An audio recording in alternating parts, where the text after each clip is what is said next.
2023년 7월 26일 수요 가정예배를 하나님 앞에 드리시겠습니다. 기도하시겠습니다. 하나님, 하나님의 이름으로 함께 예배 드립니다.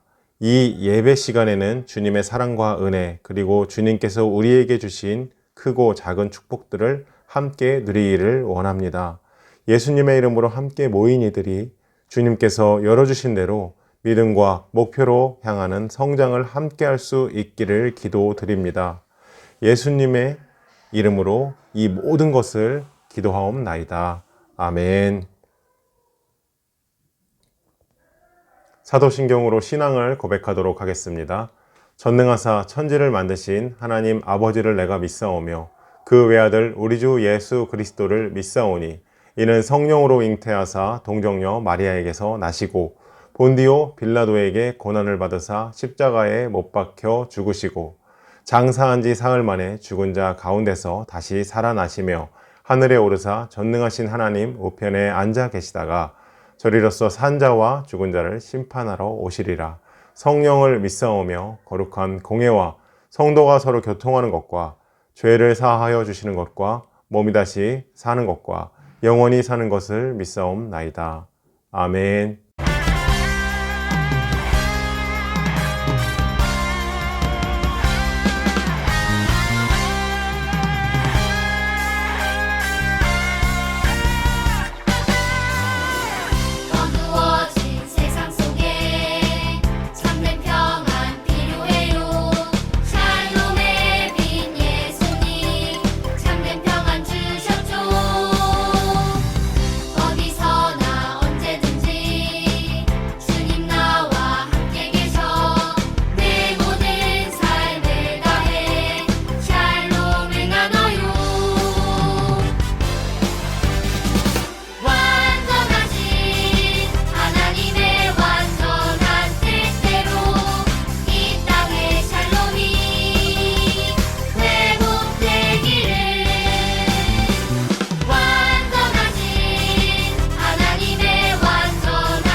여호와 샬롬이라는 말은 하나님은 평화이시다 라는 의미입니다. 평화는 이 세상 모든 사람들이 바라는 것입니다. 하지만 인간 세상은 아담의 범죄 때부터 한 번도 평화를 이룬 때가 없었습니다. 우리가 살펴본 하나님의 말씀은 당시의 시대적 상황을 자주 잘 보여주고 있습니다. 그때는 이스라엘의 어둠의 권세와 두려움이 가득 차 있었던 시기였습니다. 평화와 안식의 가나안 땅을 선물로 받았음에도 불구하고 이스라엘은 우상숭배 그리고 이방족 속의 압제 속에서 고난으로 점천된 삶을 살고 있었습니다. 본문 25절을 보면 하나님이 기드온에게 바알의 제단을 헐며 그 곁에 아세라상을 찍고 라고 말씀하십니다. 이스라엘 백성들이 하나님을 섬기기보다 바알과 아세라를 섬기며 하나님을 배반했던 현실을 보여주는 말씀입니다. 또 27절을 보시면 기드온은 하나님의 명령을 백주대낮에 하지 못하고 밤에 했다고 기록하고 있습니다.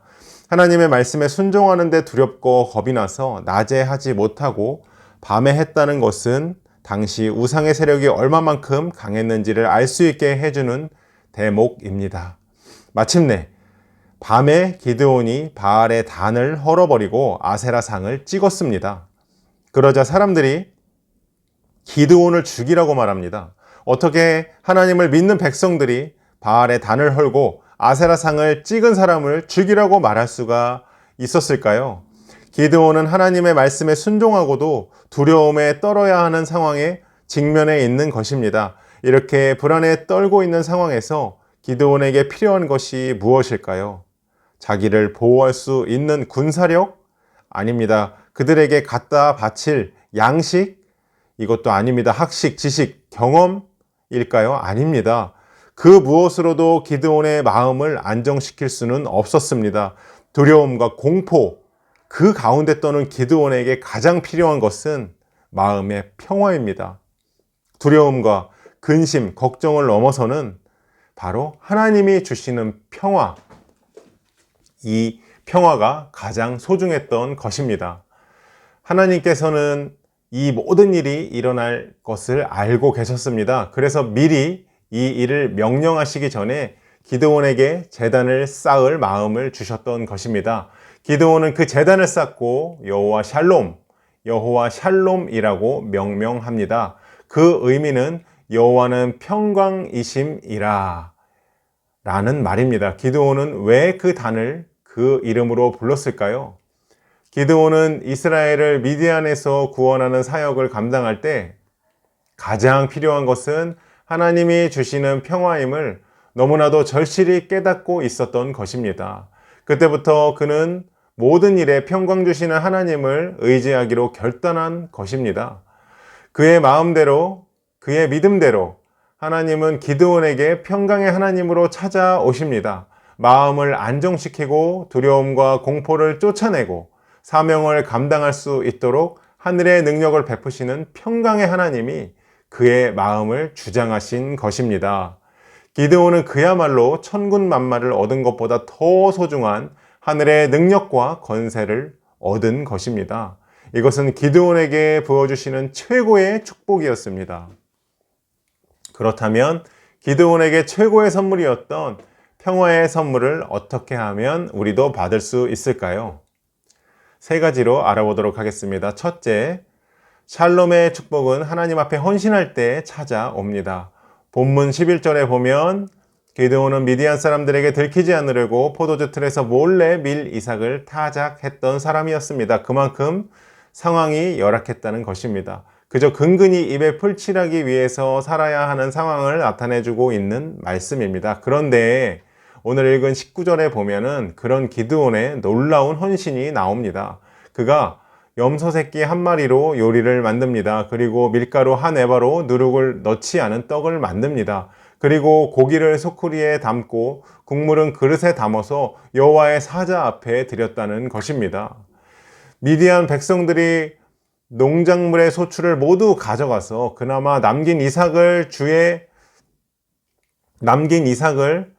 포도주 틀에서 타작하는 기드온의 처지였는데, 그렇게 가난하고 형편없는 처지인데 어떻게 염소 새끼를 잡고 떡과 국물을 만들어서 하나님 앞에 드릴 수가 있었을까요? 이것은 참으로 버거운 헌신이 아닐 수 없었습니다. 그 버거운 헌신은 어떤 결과로 나타났을까요? 하나님으로부터 그 능력의 여호와 샬롬의 복을 받게 된 것입니다. 이 헌신이 모든 근심과 걱정과 인생의 문제를 해결할 수 있는 가장 근본적인 축복을 받게 한 것입니다. 두 번째로, 샬롬의 축복은 성령님이 충만할 때 찾아옵니다. 본문 21절을 보시면 여호와의 사자가 손에 잡은 지팡이 끝을 내밀고 고기와 무교병에 대니 불이 바위에서 나와 고기와 무교병을 살랐고 여호와의 사자는 떠나서 보이지 아니한지라고 말씀하고 있습니다. 제물은 기드온의 헌신입니다. 기드온 자신을 의미하는 것입니다. 여호와의 사자가 제물을 불살랐다는 것은 기드온을 번제의 제물로 받으신 것입니다. 이제 기드온은 완전히 하나님의 지배와 통치 아래 들어간 것입니다. 기드온의 의, 기드온의 생각, 기드온의 모든 것은 성령의 불로 태워져서 하나님 것이 되어버린 것입니다.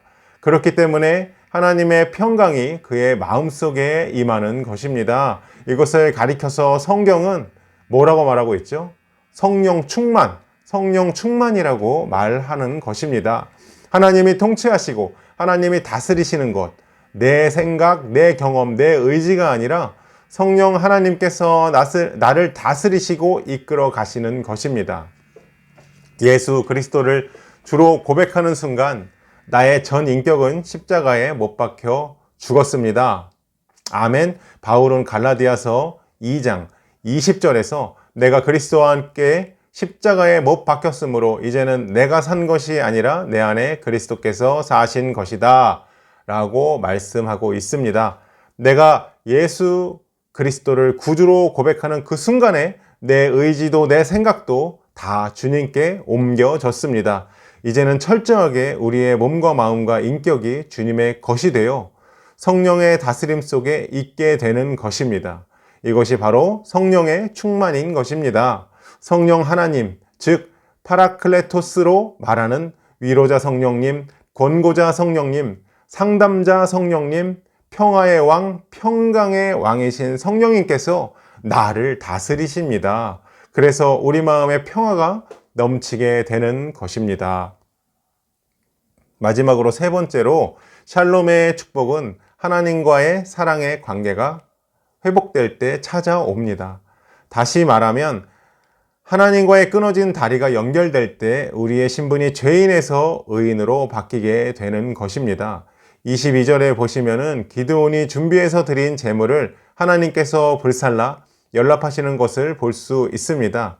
이것은 하나님과의 관계의 회복을 의미하는 것입니다. 그래서 23절을 보면은 여호와의 사자가 기드온에게 이렇게 이야기하고 있습니다. 안심하라, 두려워 말라, 죽지 아니하리라 라고 격려를 하고 계시는 것입니다. 먼저 사명자인 기드온과 하나님의 관계가 회복되면서 그 시대의 어려움이 해결의 실마리를 잡게 되는 것입니다. 진정한 샬롬의 축복은 하나님을 대면하고 하나님과 관계가 회복될 때 찾아오는 것입니다. 이처럼 관계가 회복될 때에 하나님은 우리를 자녀라고 말합니다. 더 이상 사탄의 종로를 타지 않게 되는 것입니다. 그때 우리의 마음속에 하나님의 평화가 차고 넘치게 되는 것입니다. 기드온에게 여호와의 샬롬이 찾아오자 포도주 틀에서 밀타작을 하며 눈치만 보고 살았던 가난한 사람이 당당하게 일어나는 모습을 보입니다. 24절에 보니까 상황은 아무것도 바뀌지 않았습니다. 기드온은 여호와를 위해 단을 쌓았다고 말합니다. 그뿐 아니라 그는 그 아비가 섬기는 바알 제단을 헐어버립니다. 단 곁에 있는 아세라 목상을 찍어버립니다. 그리고 그 찍은 아세라 목상을 화목 삼아서 하나님께 번제를 드립니다. 이전에 기드온으로서는 도저히 불가능한 일입니다. 상상도 할 수 없는 일을 저지르고 다닌 것입니다. 여호와 샬롬의 복을 받아 구국 공신으로서 바뀌어진 기드온의 사명이 시작된 것입니다. 그는 아버지의 자식이 아니라 하나님의 자식으로 바뀌었습니다. 세상의 논리가 아니라 하나님의 논리로 사는 사람이 되어버린 것입니다. 세상에서 힘을 얻는 것이 아니라 여호와의 샬롬을 통해서 힘을 얻는 사람으로 바뀌었습니다. 우리 마음속에도 여호와의 샬롬이 임하기만 하면 하나님의 나라와 그의 의를 위해서 어떤 어려움에도 굴하지 않는 멋진 사명자가 될 수 있다는 것을 믿으시기 바랍니다. 내 앞에 있는 사명이 너무 버겁고 감당할 수 없어서 눈물 흘리며 절망하고 있을 때에도 주님의 평화만 우리에게 있다면, 여호와의 샬롬만 우리의 마음을 지배한다면 우리는 능히 이겨낼 수 있습니다. 우리는 일어나 선포해야 합니다. 여호와 샬롬, 여호와 샬롬. 그 여호와 샬롬이 우리 안에 있습니다. 주님께서 주신 샬롬의 평화는 우리의 삶을 인도해 주시는 강력한 능력입니다. 이 놀라운 샬롬의 축복이 우리의 삶에 늘 함께 하시기를 주님의 이름으로 기도 드립니다.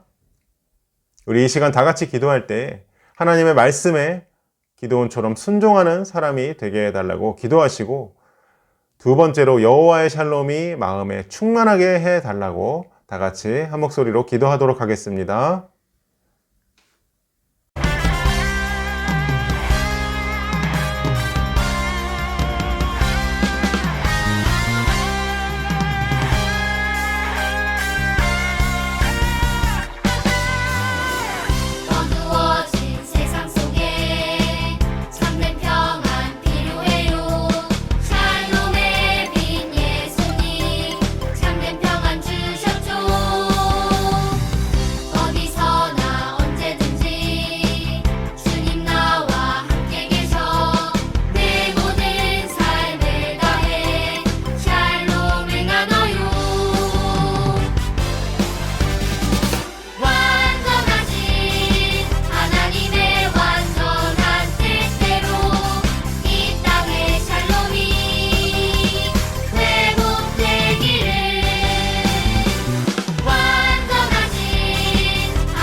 주기도문 하심으로 모든 예배를 마치도록 하겠습니다.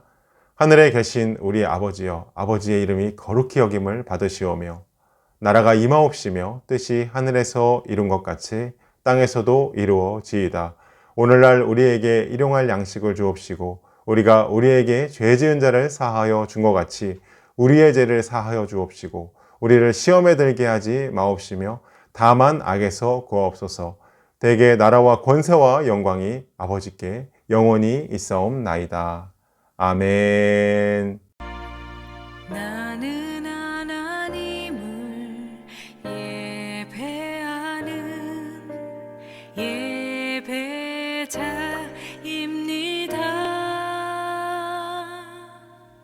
내가 서 있는 곳